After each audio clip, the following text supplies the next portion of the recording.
The US dollar has equalled the value of the euro for the first time in 20 years. For more on this, let's bring in Vicky Price now. She's the Chief Economic Advisor at the Centre for Economics and Business Research. Vicky, great to have you with us this evening.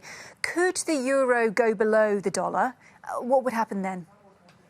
Well, it could. I mean, what would happen then is a different question. But what's been going on so far is that the European Central Bank has been quite slow in raising rates. In fact, it hasn't yet. It's interesting that there is still a rate that they offer which is negative. And that's been there since 2014 or thereabouts, which is quite extraordinary. They've been therefore, in a way, sort of behind what other central banks are doing. And it's not at all surprising that as a result that the euro has been weak, but there are extra factors, and these are the things that might push it even lower, even if it raises interest rates, as we're expecting the European Central Bank to do this month.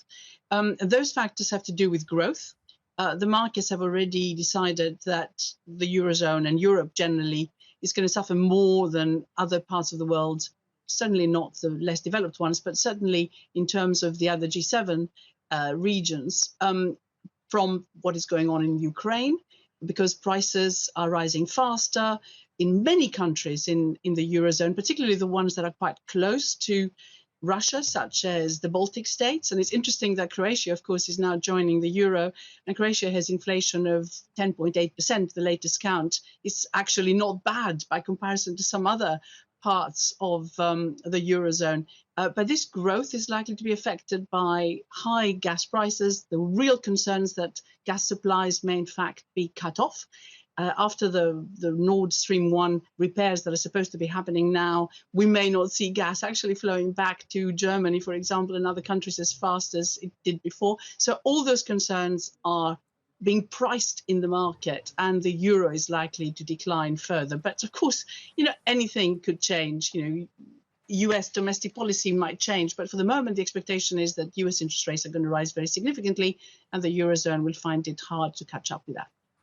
Well, anything could change, but I mean, I hate to talk about the R word here, but just presuming that things do go downhill a little bit more in the Eurozone, I mean, do you think that this latest data, with the parity that we've got today, basically signals the fact that, recession looks more likely than not, let's say? Yes. Well, it's not looking more likely because the exchange rate has gone down, but the exchange rate is reflecting the fact that recession is much more likely. And there have been some serious estimates. First of all, we're going to see the European Central Bank coming up with new forecasts for the economy, which are probably going to be pretty downbeat.